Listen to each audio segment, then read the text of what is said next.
Well, I hope that you're doing well today. It's certainly a beautiful day outside, so I hope that everybody is getting to enjoy the nice weather. I hope nobody's sick, but I know that's probably it's unreasonable to think that somebody's not sick. So let's be thinking about the individuals that we know that are hurting or are ill in some way, and let's be lifting their name up before the Father and praying for them. There is power in prayer, I'll tell you that. I hope you're excited to study the Word of God for the next few minutes tonight. We are in Genesis chapter 34, and this is a pretty interesting chapter in the book of Genesis. It might be awkward for some. Certainly is bizarre. I think that's a good word to sum up this chapter. Let's get into it. Genesis chapter 34.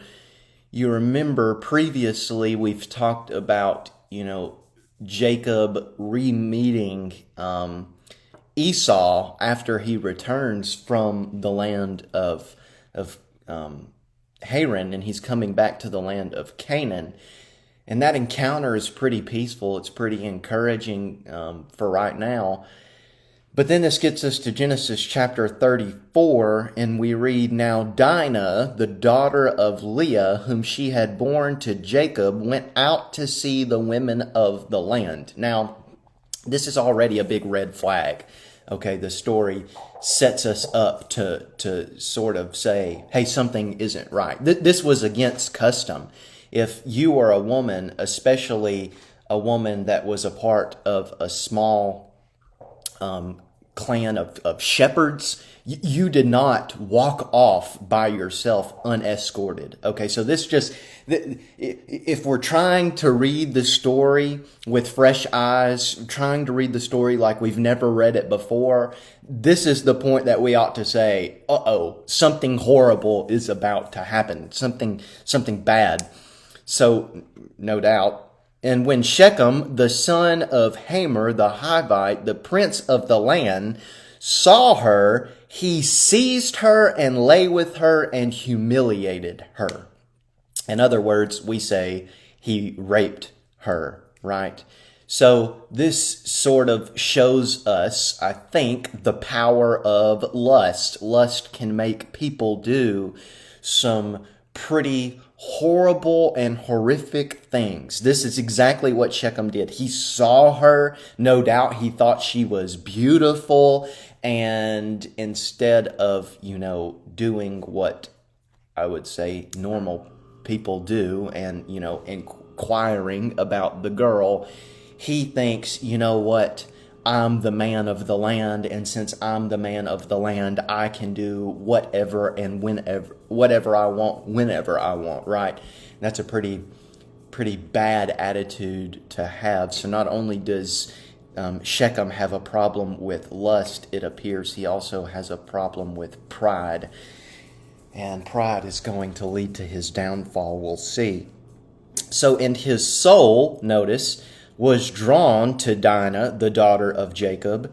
He loved the young woman and spoke tenderly to her. So while lust motivated him, it seems, to rape her, it seems that his lust turned into love. So after he raped her, he actually started to speak tenderly to her, and his affection for her started to grow more and more, and he realized, hey, I want to marry this woman. Now, this makes no sense to us, right? I don't even know how we begin to understand that. If you want to marry a woman, you don't rape a woman. That makes no sense. You wouldn't do that anyway. That's such a horrible thing to do to somebody, to humiliate them in that type of way. But Shechem's not thinking like a normal person, obviously. So Shechem spoke to his father, Hamor. Now, why doesn't he just take her to be his wife? Well, that's not how things happen in the day, right? That goes against the custom of the day. If you want a woman to be your wife, you just can't say, I'm going to make this happen. No arrangements need to be made. the father of the groom needs to go talk to the father of the potential bride, and a bride price needs to be talked about. There's conversations to be had. Well, Shechem knows this. He knows that he can't take matters into his own hands, so he goes and runs to Daddy. Daddy, I love this girl. You need to go talk to her father because I want to marry her. Now Jacob heard that he had defiled his daughter Dinah, but his sons were with his livestock in the field, so Jacob held his peace until they came. Now this is one of the more bizarre details, I think, in the chapter, because as we know from the culture in which we live, and we would expect this to be the case in other cultures, when someone's daughter is raped, we expect the father to fly off the hinges. And I would say rightfully so.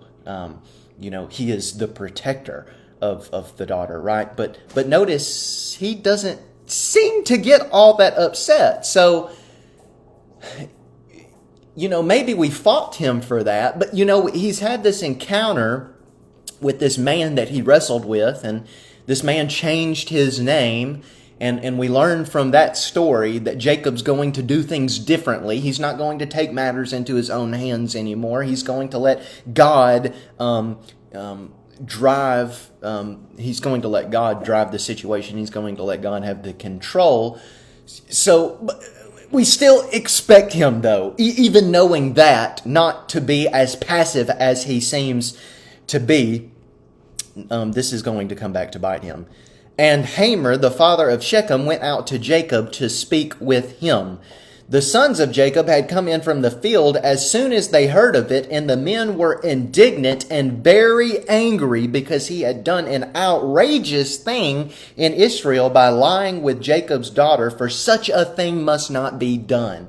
In their minds, this is the crime of all crimes, right? You just don't do this. Not only does that impact her, it seems that in their minds, this threatens the very fabric of existence of the clan, right? This is potentially dangerous for everybody, including them. So the way that they put it, this is the most outrageous thing that you could do, and obviously they're not happy about it. We would have expected Jacob to react in this type of way, but he doesn't. But Hamor spoke with them, saying, the soul of my son Shechem longs for your daughter. Well, how convenient. He leaves out the part of, he lusted after her and ended up raping her, but don't worry, he loves her now and wants her to be his wife. It's probably good for his sake that he left that out. So please give her to him to be his wife. Now make marriages with us. Give your daughters to us and take your daughters for yourselves. You shall dwell with us, and the land shall be open to you. Dwell and trade in it and get property in it. Now, this is where, Hamor just can't say, my son wants your daughter, let this be so. No, he has to what's in it for Jacob here? Well, according to Hamor, it's, let's maintain peaceful relations among each other. So let's enter into this pact. Let's enter into this agreement, and we can marry your people. You can marry our people. Not only that, Jacob had a great number of animals in his flock, but that number seems to have been diminished because he gave such a large number of his flock to Esau as a gift, in hopes that this would appease his anger, remember? So Jacob's certainly in need of replenishing his flocks. Well, notice what said. Hey, if you make this pact with us, you can travel about, your flocks can graze, they can do what they want. In other words, this benefits you as well. But then dwell and trade in it and get property. So we know that Jacob has already bought a plot of land. It seems to show us that, he desires to own land in the land of Canaan. Well, Hamer thinks maybe this will appeal to him. We're not going to stop you from owning land. So Shechem, apparently is beside Hamer while he's talking to Jacob, and he feels the need to get involved. Shechem also said to her father and to her brothers, "Let me find favor in your eyes, and whatever you say to me, I will give. Ask me for as great a bride price and gift as you will, and I will give whatever you say to me. Only give me the young woman to be my wife." In other words, money is no object here, okay? You name the price and we'll give it to you as long as, you let her be my wife. Now, this makes me think, is Shechem a little suspicious? Like, is there a thought in the back of his mind, like maybe Jacob knows, or maybe the brothers know what horrible thing I did to, his daughter and their sister? Maybe if I say, name the price, maybe they'll name this, sort of outrageously large price, and we'll view this as sort of compensation, for my horrible action. Well, we keep going. The sons of Jacob answered Shechem and his father Hamor deceitfully, because he had defiled their sister Dinah. Now, here's the turn of events, right? Deceit is usually mentioned with which character in the book of Genesis? Well, if you said Jacob, you would be right. Except after he wrestled with that man that apparently God had sent to change him. In other words, after that encounter, that wrestling match that he had with that man, he was no longer going to be the deceiver of people. That did not mean that other people would not try to deceive Jacob. That did not mean that Jacob's sons would not resort to deceit. And here we see that they do that very thing. So they said to them, "We cannot do this thing to give our sister to one who is uncircumcised, for that would be a disgrace to us. Only on this condition will we agree with you that you will become as we are by every male among you being circumcised. Then we will give our daughters to you, and we will take your daughters to ourselves, and we will dwell with you and become one people. But if you will not listen to us and be circumcised, then we will take our daughter and we will, be gone." In other words, this is it. We want you to be circumcised. Now, this should have alerted Hamor and Shechem. Because what did Shechem say? You named the price. The brothers paid no attention to that. They didn't seem to care about money. What were they concerned about? They were concerned about these men being circumcised. Which tells us what? They're men of principle. They don't care about money. They're men of, they want people to do what is right. Now, that should have alerted them because, hey, if they don't want money and they're men of principle, I just raped their sister. They're probably not looking kindly upon me, and he would be right. So here they go, deceiving them. Their words pleased Hamor and Hamor's son Shechem, and the young man did not delay to do the thing because he delighted in Jacob's daughter. So he really, has this intense affection for Dinah. Now, he was the most honored of all his father's house.